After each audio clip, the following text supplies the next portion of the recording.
And we're live. It is Monday, July 25th, 5:07 p.m. Eastern Time. We are not allowed to have fun anymore, but we are allowed to have Alex Peter. LOL, overruled. The first ever guest to have his own linked YouTube account when I made the YouTube thing for today. Like, you have like 3 different hats, like / you have like multiple personality disorder. Like, it's unclear. Like, you are a public defender, you are a TikTok personality, and I think Scott likes you the most for your capacity as a shit poster on Twitter. So I appreciate Alex, that. Welcome to the show. I think you're. Thank you for having me.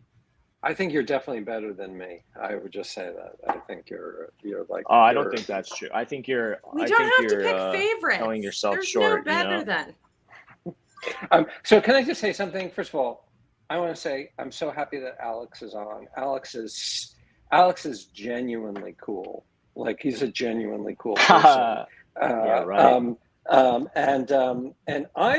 The thing is, what's so interesting to me about Alex is, aside from the fact that he is really funny, and he's like, he commits to the bit, but also like every cynical, kind of slightly embittered person, he's deep down a real optimist, and I'm always surprised to see all the kind of public-facing things that he does. This is going to be such a fucked up episode because I can't tell if this is a bit, Scott, or if you're shitposting right now, or you're being genuine. And I'm just going to be like, I want you to know, Alex, I'm like, I live with a shit poster. Oh, there goes Scott. He'll be back in a second. His internet connection's back. Okay, yeah. There you are. Hi. That I live with a shit poster, and like, one of the things that I think makes our relationship work over the last 15 years is that he trolls me with like the same lines every single day of our lives together, and I still fall for it. And like, this is like, and so this is going to be a very long episode for me. I would just say, no, I'm not joking about this. I think Alex is super funny. I actually think he's an optimist, and he's actually a really good person. And I think Scott's trying to get a free dinner is what's happening. Right, exactly. Yeah. But I really, one of the things I find so interesting, just the, not just the jokes, but also the very sincere, often pained, I don't know what the word, outbreak or things to say about what a fucked up system we live in, and what a fucked up legal system we have. And so one of the things that I wanted to have you on the show for is to talk about what your job, if you could just tell us what you do, and sure. Then we can talk about it, because when you talk about it on Twitter, I find it so fascinating, and I would just love to hear you talk about it. Yeah, for sure. And thanks for the kind words, Scott. That was a lot. I'll be thinking, I'll be ruminating on this in various ways, but I appreciate it. But I think, so anyway, what I do, I was a public defender doing trial for 3 years at the Suffolk County Legal Aid Society on Long Island, where I grew up, beautiful and sunny Long Island. And it's also a great place because it's very progressive and, I'm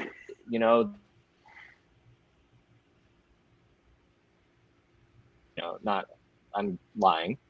And right. It's a horrible place. And and so it's kind of the Wild West out there.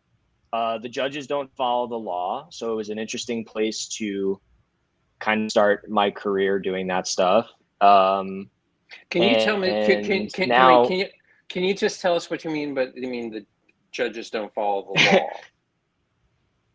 Sure. I mean, the clearest cut example that I can think of is with New York's bail reform. So they changed a lot of the stuff with bail, about 2 years ago now. And since that change, a lot less people have been being held, which is really, really good. It actually makes it less likely that somebody's going to end up in jail if you're not, in custody. And they do this thing, they call it, I don't know if they still call it this, but this is what the old time public defenders say. They say they call it bullpen therapy, is when they put somebody in custody to soften them up in order to take a deal. So what ends up happening is people, and it largely falls along lines of race and class, unsurprisingly, the people who are in custody are more likely to take deals. They're more likely to go to jail or, upstate and do hard time. And so judges, they don't care. I would have judges in my face, tell them, I would say, this isn't eligible. You can't set bail on this person under the new law, or, give XYZ reason about how they were literally breaking the law, and they needed a hearing, depending on the situation. And judges would say, go do a writ, counselor, go out to Riverhead and do a writ. And my guy would go to jail. Somebody would be incarcerated wrongfully, and have their liberty taken away, which, is a very serious thing. And it's a very horrible thing. And I think that people have this perception of objectivity, certainly the way that people talk about the Supreme Court in the last couple of months, I think maybe, thinking that there's this objective line with the way judges do their job. And it's not. It's very much informed by their personal experience. A lot of the judges that I worked in front of were former prosecutors for 20 years. They're not shy about putting people behind bars, even if it's not, even if it's against the law. So it's bad. And I don't know how else to describe it other than, exhausting and horrible. So where the fuck is this optimism that you promised me, Scott? I have to say, no, that's okay. But there is a thin, I feel like there is a Venn diagram of humor that is appreciated by public defenders and pediatric oncologists, which is just there is it's this nihilism of trying to rail against systems, be they man-made or biological, and trying and losing so much of the time, but getting through occasionally and it making it worth it. And I do think that you have to have a sense of humor that simultaneously holds nihilism, but nihilism is a boring answer, so we have to keep trying anyway. In that space. Sorry, not to be super dark about it, but I kind of I really do see that as somewhat similar. Yeah, I mean, I think you definitely, you have to have a certain sense of humor, I think, to make it work, to stay inside a sane headspace, because you see tragedy every day of your life, basically.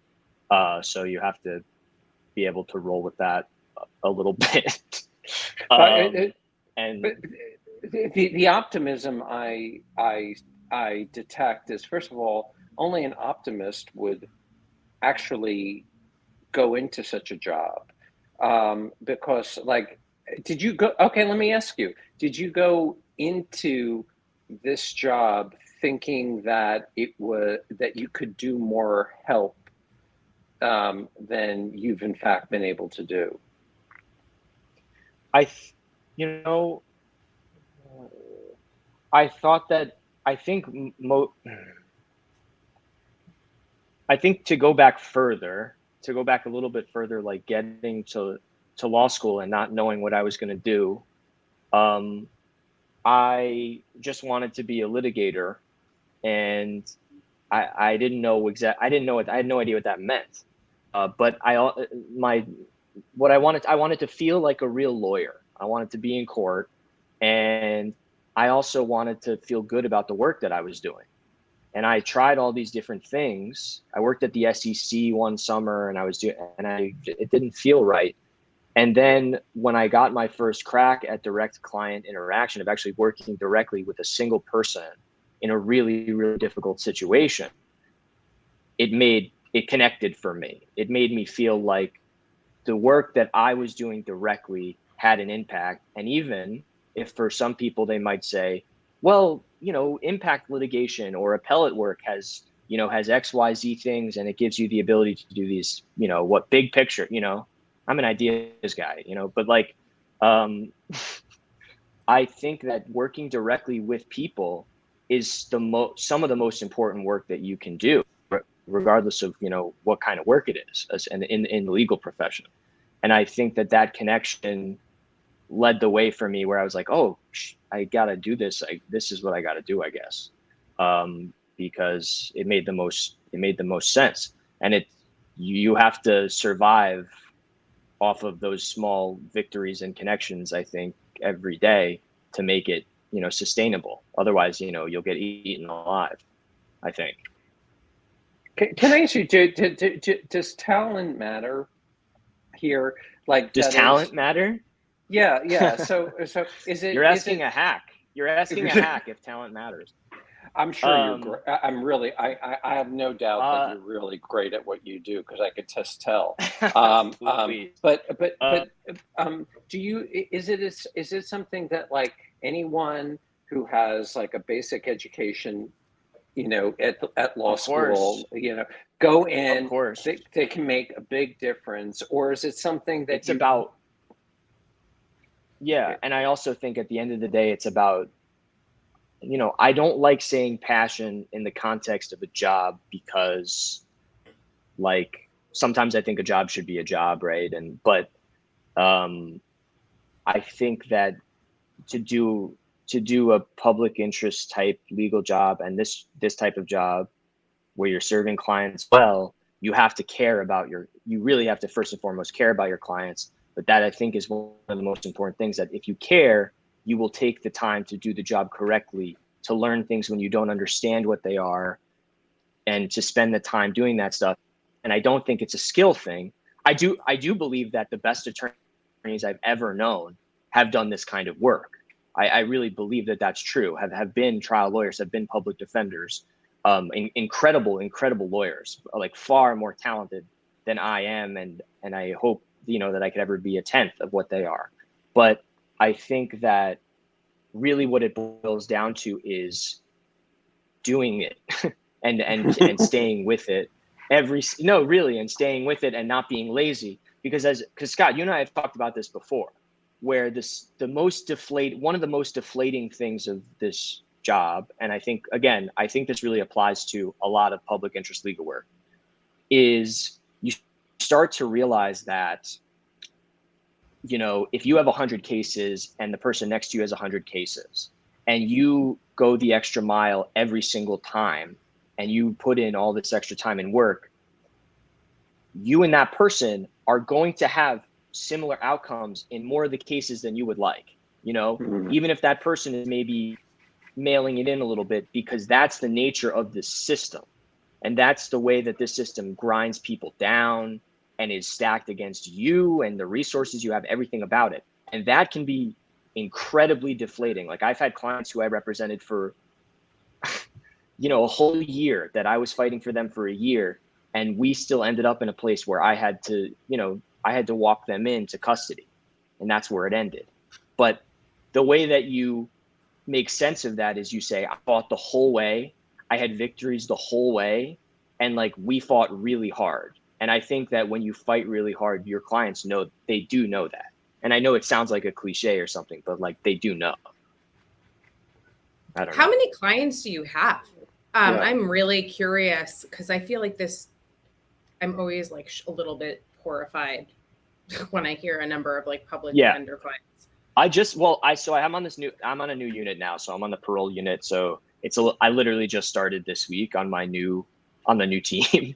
So I think I'm going to see, the good thing in New York is that they just passed less is more, which is I think actually helped tremendously on the defense side to help people who are going through a parole violation process. It's actually genuinely a very good law. Like it's really helped, because before less is more. Can you tell us what that is? Yeah.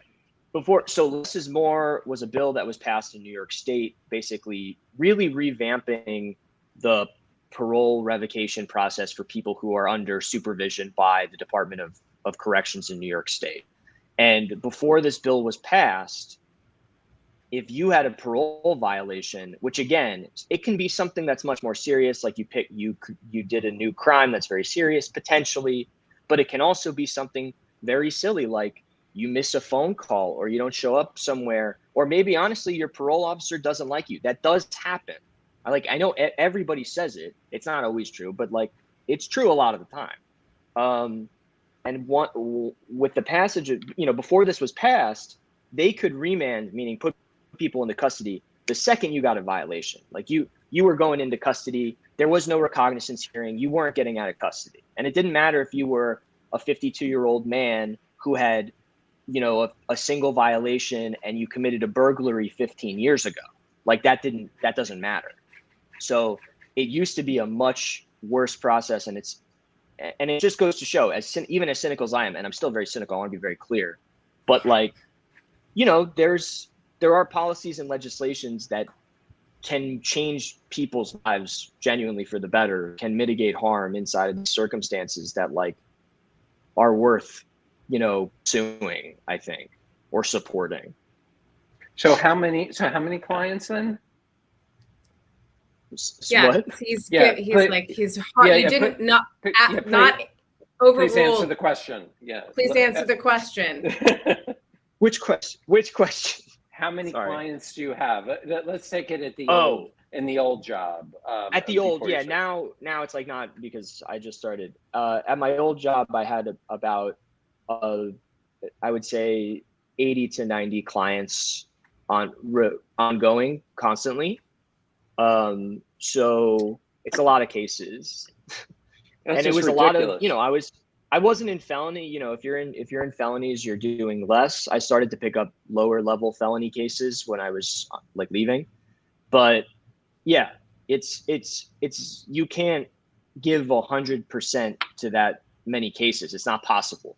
You have to, and I think when I first started, someone said to me, you have to pick winners and losers, which I hate that language. It's not language that I would ever use. But the truth is that's what you're balancing. You have to learn how to do it. It's skill, and it's one that you learn over time, but it's a crunch. I'm sorry, KK, did you want I was just going to say, did you have a good relationship with the prosecutors, or did you think that they were assholes? They could be watching. Get me. Well, no, but he left. He left. I know, but still, he probably like knows them. It's like, it's it's a good question.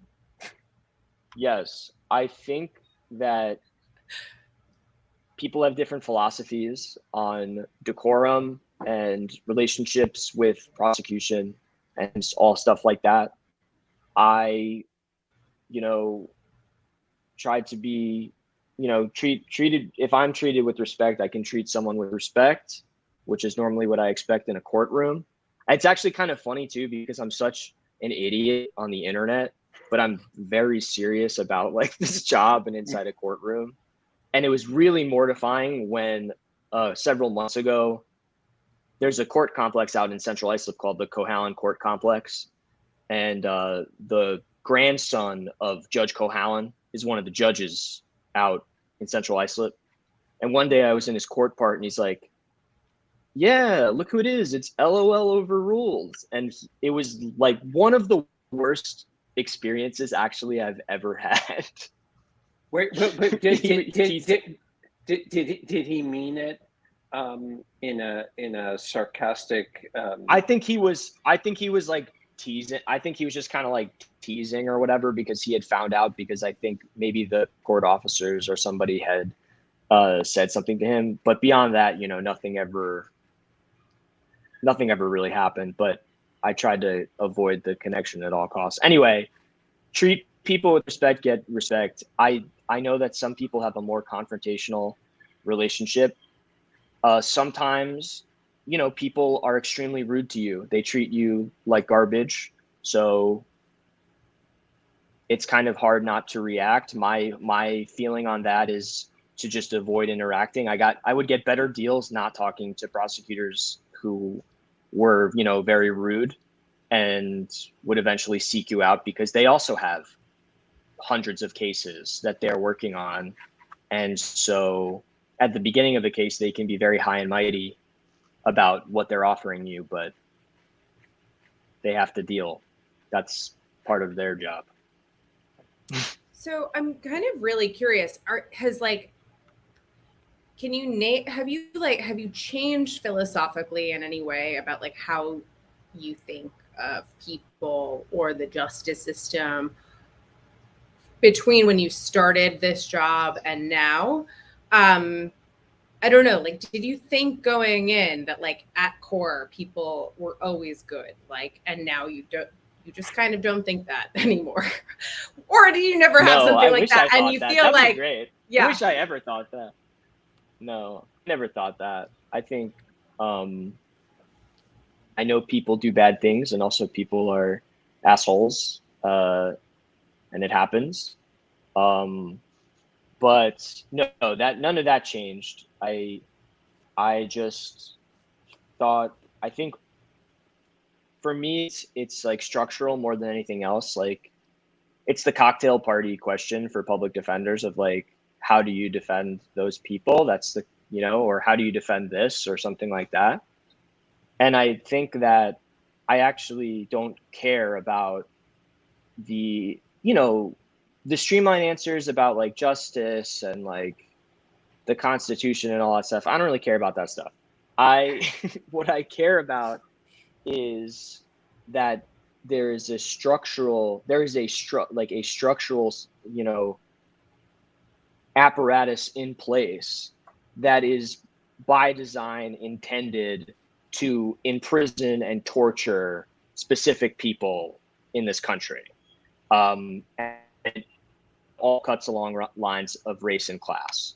And so for me, I am trying to resist that structure.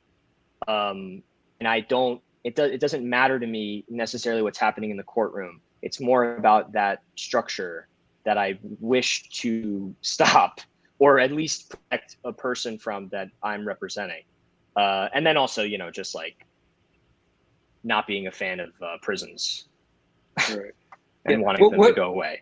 What do you think is like I mean, this is a hard question, but like, if there's like one easy fix, I mean, there's not going to be one fix that's going to fix the system, but what do you think is like the cruelest thing that we do that could be obviated? God. Why do you have to make me pick just one, Scott? Top 10. Yeah. It was Top just 10 cruelest aspects. It'd be like a BuzzFeed article. Yeah, yeah, a listicle. But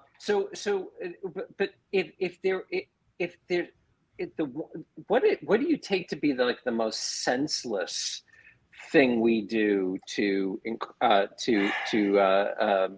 people who get put into the system? Like, the thing is, you just like kind of like, I can't fucking believe that they're doing this again. Like, what I don't, I mean, just speaking general, I mean, I could point out like a million little things to you, but just even it's so difficult to me. Like, my mind becomes overloaded when you ask me that, because of how many times I feel in this job I've seen something and I'm like, this is the most, evil, senseless thing I've ever witnessed in my life. And I experience that so often that it's difficult. I mean, I would say, you know, bail generally, like just the existence of bail, like tying someone's ability to be out and free and in their community and less likely to end up, you know, ultimately in prison, to their economic status is insane, is insane. But I, I think probably when we just talk about funding priorities, right? Like, what are our funding priorities? What are they in New York State? We talk about policing. I mean, I think a book that I would recommend, because I think it's a good starting off point, especially for people who are more curious, don't know that much, and are interested, would be The End of Policing by Alex Vitale. But I will say that even from my perspective, I think it's a very moderate book and a very moderate proposal. He's just laying out funding strategies, everything like that. But the main point that he's making is, you know, the institution of policing that we spend billions and billions of dollars on is not solving these you know, problems. It's putting away, it's hiding societal issues. You know, when we incarcerate people because they have mental illness or because they're living on the street and they have drug addiction. And I think that's also the most common thing, because every time, and also sorry for droning on, but every time I see, every time I would learn about a person, a client, I would figure out their story. You know what I mean? Because it's not, people think that they hand you a case and it's like, here's Jack the Ripper and there's what they did, you know? But it's like, there's a pathway that got them to standing in front of you. And there's always a story to how they got there. And it's consistent that it's always the case. And I mean, that's part of your job as like a defense lawyer, is figuring out what that story is and articulating it to a jury. But that was every single person. And I think actually, if anything, what changed in my mind was like, I think before I got to this job, I was actually more thinking, oh, you know, I thought more people didn't have you know, were bad or didn't have an excuse or what, you know, and I think actually doing it, I'm like, no, really, all of these people, there are reasons that they got to this space that they were in. You know, it's often poverty related, drug related, you know, it's the stuff you can, you know what it is. But yeah. No, I think that there is, no, I think that like the real difficulty is in how at this, like, and I still struggle with this, is like, what happens if you dismantle the system that you've described and the structural things that happens, and like what you put in place alternatively. And I do think that there are like a number of models that we have in other countries of how they've done this, either holistically or kind of slowly by piecemeal, that really show that it's just not that hard and not that, and like actually quite, you know, just a much more systemic, structurally fair approach, and creates just so many positive externalities for the entire economy and the system and sociologically, like all of the things that you described. But I mean, I think that there is something super interesting about the fact that you're a public defender. I think this is maybe the first time I've heard someone at least be honest about the fact that they're a public defender, not because of some principled commitment to fairness or justice or something, but instead because they are just like so vehemently anti like the criminal justice system writ large, that they try to save anyone they can from it. Is actually it is a very honorable commitment in like a completely different and equally principled way. But like, just, I wasn't expecting it. I kind of, I love it. Go ahead, Scott. I think, I mean, yeah, sorry, go ahead. No, I was just going to say, this is the sense that I meant about the optimism. Yeah, I see what you mean. Yeah. I think that Alex really thinks that, I mean, he's really committed to doing good things for people, despite the fact that the things are so stacked against people, but he's going to do it anyway, and he's going to. So that's why I said the optimism. Yeah. No, I Yeah, think I mean, I think that,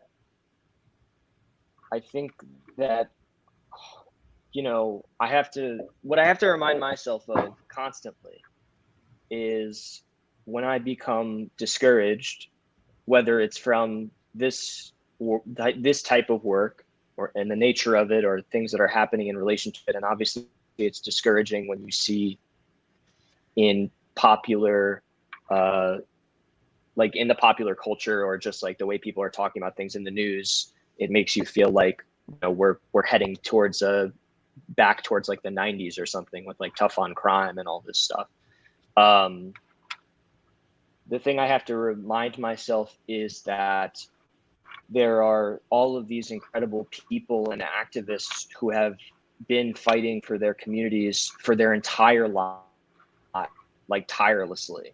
And so like, it's not fair for me, honestly, to feel tired by it. Like, I can feel tired by it, you know what I mean?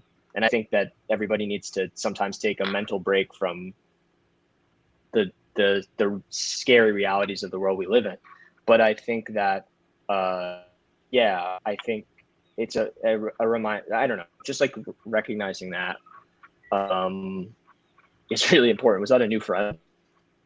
Yeah, Sorry. no, that's I said before, sorry, I was saying it kind of quickly as we were going live, but we do questions at the Sure, sorry. end part of the show from the audience. And so there's like actually a ton of great questions for you. And is that okay, Scott, if we go to, okay, awesome.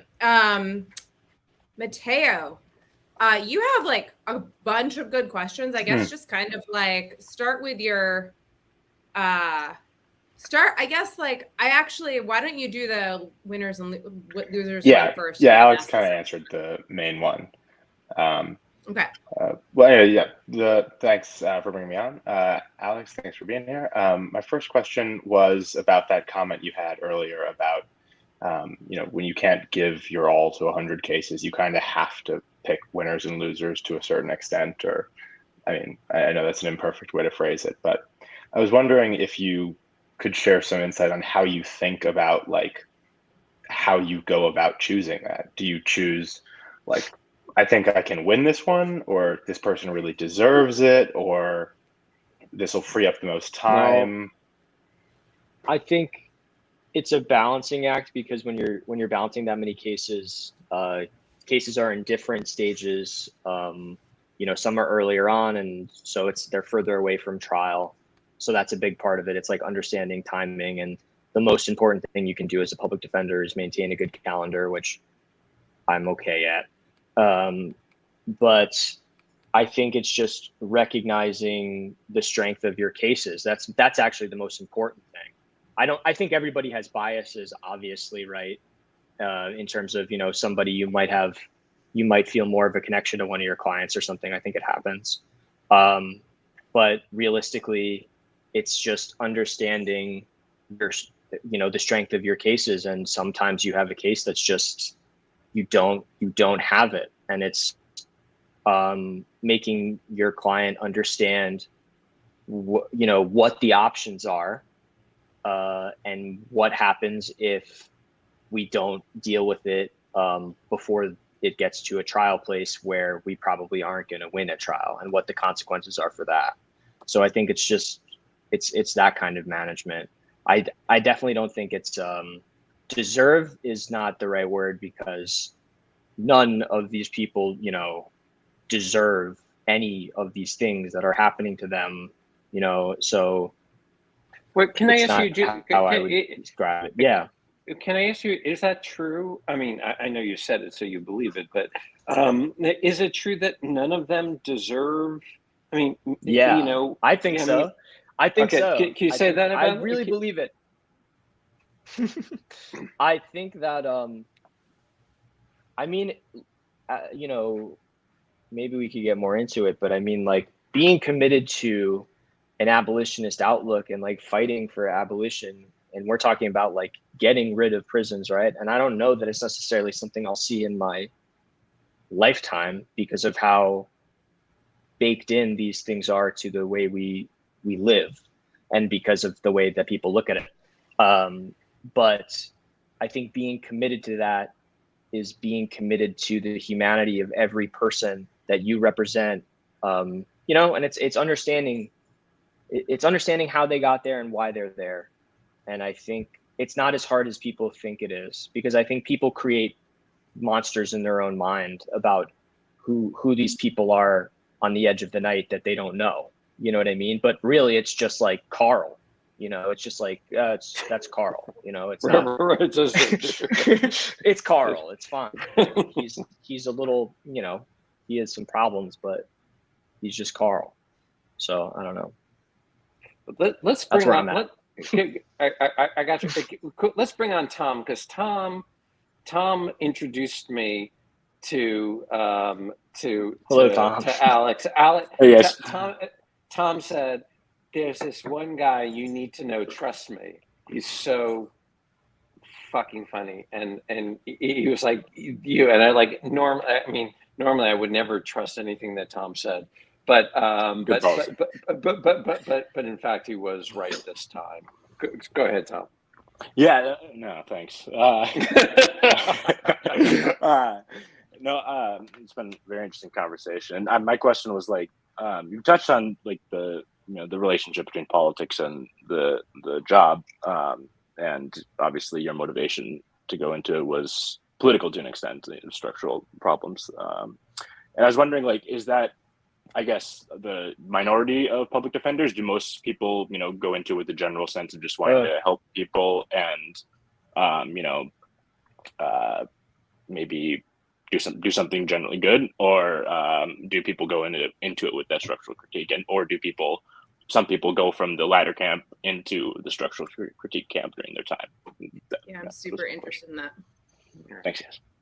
I think it's thanks. It's a good question. I mean, I think that I was shocked when I started, but even before that point, because I did a year-long clinic at the Neighborhood Defender Service of Harlem, which is a great place with really great attorneys.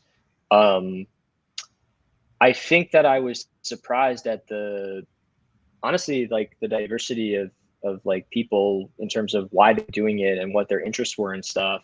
And I would say, just generally speaking, the crowd that skews younger, so like people under the age of 30, are by and large, I think, probably pretty progressive and thinking of society, like thinking of how our society thinking of those kind of things and structural issues as much as they're thinking of the injustice of it generally. But it really runs the gamut.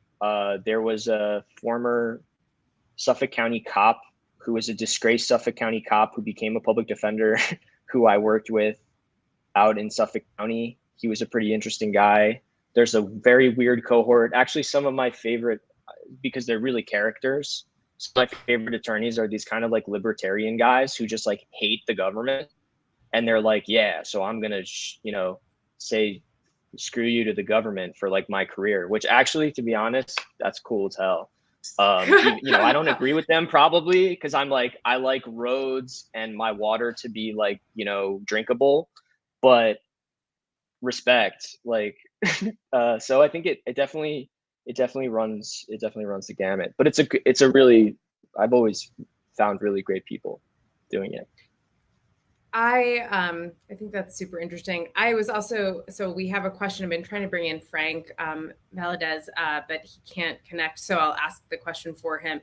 Do you find, it's kind of related to Tom's question in a way, do you find that people who are interested in social justice are more or less likely to be misanthropes? Like, do you think that people who are doing social justice have to be optimists, as kind of like Scott is describing you, or like instead they are actually like often misanthropic about kind of the system? Wait, do they have to be optimists? Is that what No, not necessarily. It was just kind of like I guess it was kind of, I don't know, contrasting misanthropy with optimism a little bit. Sorry, I'm dropping the ball. Can you repeat the question? My bad. Yeah, of course. Basically, do you think that people who do social justice are like more or less likely to be misanthropes? Like, do you think that like they're kind of people that like tend to? It was a slightly confusing, but like I kind of think that it's a great kind of question. Like, I think people. I mean, I'd like to think, and also I think this is true generally, that in my experience, people that are committed to social justice work care deeply about other people, or in the very least like their community that they exist in. And I think the best people are the people who or like the people that I enjoy the most are kind of the people who seem really prickly and end up being like the fiercest, advocates for the people that they represent. And they're very, very caring, but they would never let you know, probably because of some own personal trauma that they have to deal with. And like, I think a lot of people that do that this kind of work have, unfortunately, I definitely do, like, have their own personal histories and traumas that can in some way connects them to their, the clients who have had histories like that. Yeah, I was going to kind of like, I feel like we've been kind of asking versions of this question, but it's kind of like, do you go into a public defender work because of your intrinsic nature? Or does like being a public defender, like, does being a public defender like confirm that and clarify that intrinsic nature? Does that kind of make sense? Or does, that's kind of, it's a very causal question, but I think I don't know, it's kind of, I think you're basically saying it's some type of intrinsic kind of calling. And then like over time, I think people feel change I think people feel drawn to it. And I don't know what, I think everyone has a moment that clicks for them that specifically do this kind of work where something happens and they know that this is what they're supposed to do. I had that moment, and it was the first time I had ever interviewed somebody who was in a jail cell, and it was for, it was a horrible situation, and it was terrifying. And I actually realized that there was nobody else there, and it was just me. And I was in my second summer in law school. It was like a weekend arraignment. And I realized that I wanted to be there for people in those kind of, situations. And it made sense. More than anything had made sense before in law school, at least, because law school was crazy. Yeah. But yeah. No, I think that that's a really like beautiful sentiment. Inamar, we can't hear you. Oh, you're gonna have to bring yourself out and come back in. I don't know why that didn't work. I don't know where Scott is. I'm gonna remove Scott and let him come back in too. We're just like having a fun day of questions. I will say this: people seem to really want to see your cat. So if you can like hold Mookie up, if he'll like in any way tolerate that. I don't know. Where did he go? I don't know where Mookie is, so I'm gonna grab Maisie. Oh, there's two cats. Yeah, she's gonna be pissed. Come on. Let go. Okay, let go, Bubby. Come on. Oh, that's good. No.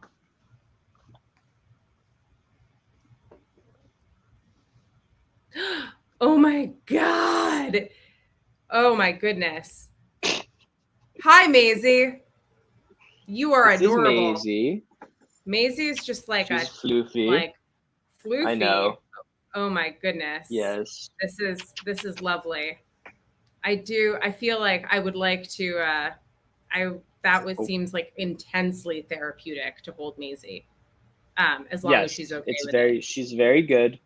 No, she's fine with it. She's just she complains, but she's fine. I feel like all cats complain. I feel like this is like a thing with cats that it took me years to understand, because I just don't understand cats, and like I'm a dog person. But now I'm kind of like, I have learned that being casually indifferent to them makes them so much more interested in me. It's kind of like that guy I liked in science class or something. Yeah, it's great. That's why we get along most of the time. We tolerate each other's presence. So we've kind of talked around this in a way, but and we've talked about it a bit, but like this, but we've spent a lot of time talking about the public defendership, which I think is, I mean, obviously, like I could spend every episode talking to public defenders about kind of their theories and like what they experience. But I'm really curious, like, I haven't seen your TikTok account. And like, how do you handle kind of like your obvious your kind of social justice persona, alongside your like jokey shit posting persona on TikTok? Like, do you try to like be out there and like speak from a place of authority as an attorney and a public defender ever? Or do you do both? Or do you just make it silly? Like, describe it to us. Oh my God. I think I do both. I'm actually like super, when I have to be like a normal person, I'm very, okay, watch out, Bubby. I'm sorry. Okay, I'm sorry. When I have to be a normal person in real life, it's always like kind of embarrassing. But I would say I just like try not to think about it and pretend like it doesn't exist. Like it's a different guy that's not me. But I just do both. But it gets me into a little bit of trouble sometimes, I think, because people are like, well, why are you talking about like an important Supreme Court decision and then, you know, making like a weird video with your brother, you know, acting strangely or doing something weird. But I just don't really care. Yeah, go ahead. Why is this? Like, why is this true? Like, it's not as if like, it's not like the performance of self in everyday life is not something that we all do and all recognize, right? Why is it that like we are so uncomfortable with like seeing somebody have like a smart, serious, very like very professional kind of like put on the suit, argue for your client, take stuff really seriously, and then also kind of I hang out with my brother and make fart jokes or whatever it is. Like, obviously everyone has all of those different dimensions. It's really strange to me that like how uncomfortable we are with like both of them being public. Yeah, I don't know why that is. I think that it is important to try to like, I don't know. I don't take it too seriously, and I try not to be like overwrought or like, because I think I don't ever want to seem, you know, everything is performance, obviously, blah, blah, blah. But like, I want to seem performative. So that's like difficult sometimes because, especially, this is also a big thing, like as a public defender, is like, I think there's a debate, or also people have a lot of feelings about people going out and being like, here's the story of my client, you know, like telling stories that aren't yours to tell, right? And being weird in that way. And then also like, and I'm always afraid of that, or I try to be cognizant of it. And also I think like the white savior thing is like a huge thing. So I'm always thinking about these things. I'm never posting personal information. I'm never posting in court. I very rarely talk about the direct things I'm working on. I think I normally try to talk about these overarching systems. And then whenever I've had opportunities, especially like this, which I didn't get an opportunity to do yet, but I would just recommend like for people interested in learning more to really check out people like Ariam Kaba and Angela Davis and Derek Cornell and like people who have written about this, who know about it, like abolition.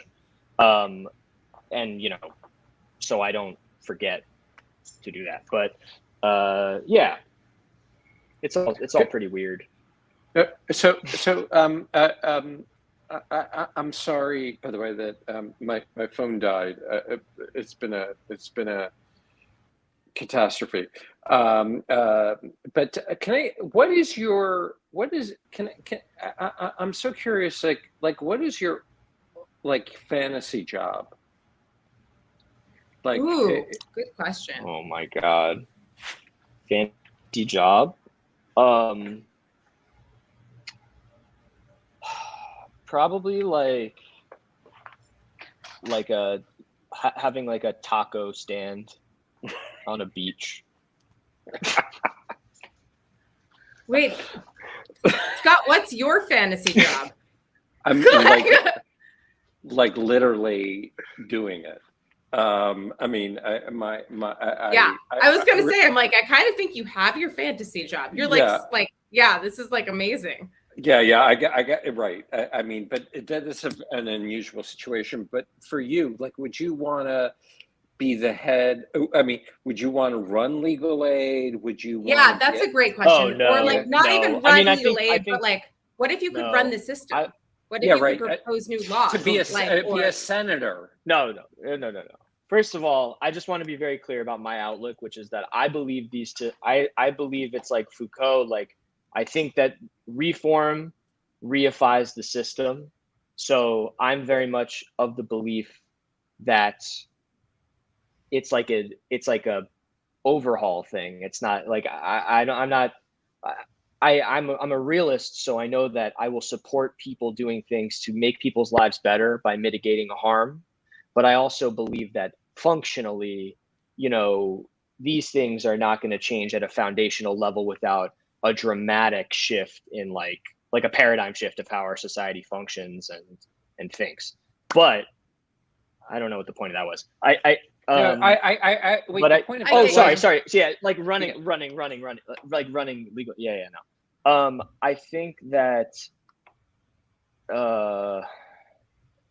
it would.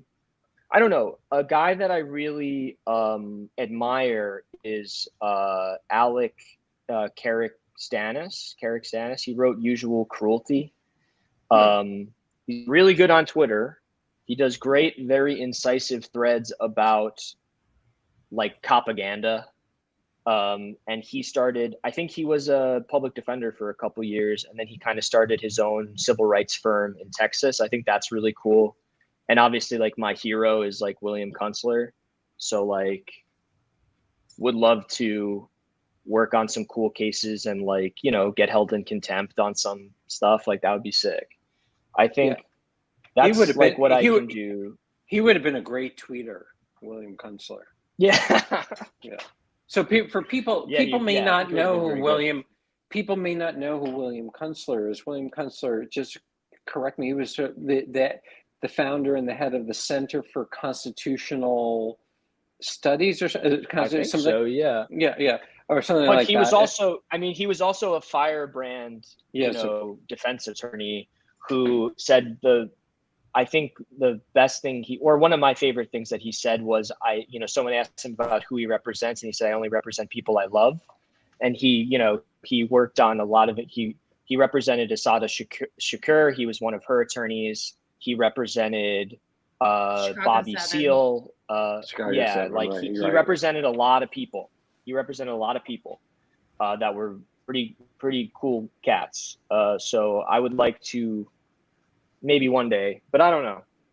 Again, taco stand, like, that sounds really good though. Like on a beach, you know what I'm saying? Yeah. I know. I don't know. You guys could come. Free tacos. I mean, careful what you wish for. I like tacos a lot. Like, what if my dream job is just sitting and free riding off of your taco stand? Yeah. I think that I think that a taco stand is like a very I think that there's a big delta between taco stand and public defender, but maybe you're bridging that for like I can only afford to eat at a taco stand. Yeah, fair enough. Sorry. Totally. Did you ever want to be a performer? Like an acrobat? Yes, exactly, like an acrobat. No, like an actor or a stand-up comedian or a film producer. None of that. None of the things that you do on social media, because the TikTok stuff is, there's a lot of thought put into that, and it's really clever and interesting. I'm only interested.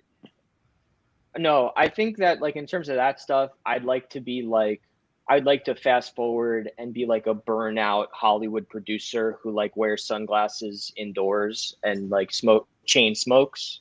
You know what I mean? And like has a lot of stories about and knows all the dirty secrets and stuff. I'd like to be that guy, but I don't really want to put in the legwork.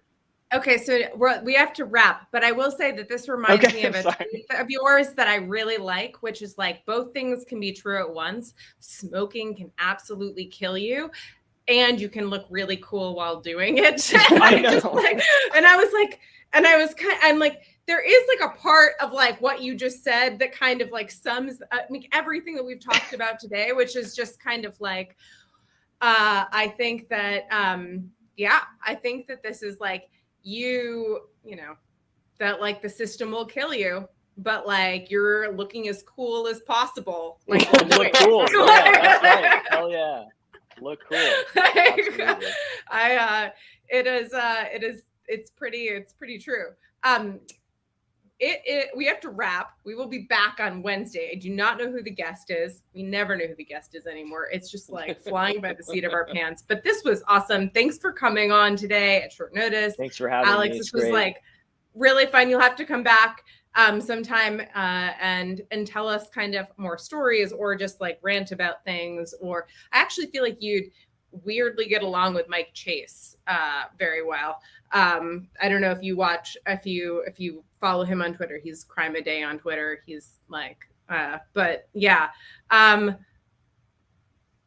think, and we'll be, so what do I say now? I always forget. You say, we're not allowed to have fun anymore. Yeah. Oh, wait, can I just say one other thing? Support your local bail funds. I'll say that. And also, Mariam Kaba has a new book coming out that I pre-ordered already that I think will be very good about abolition if you're interested, if you want to learn about it. Can you just put that, could you just type that into the chat? Wow, yeah. I'm typing it right now. Okay, great. Thank you very much. I found it. I've got it. This is it. Dropping it? Yeah. Yeah.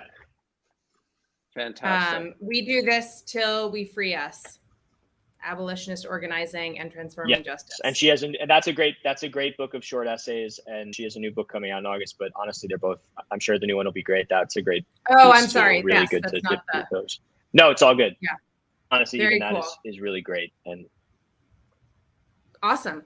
Well, thank you so much for coming on. We're not allowed to have fun anymore, but Scott. But we still can.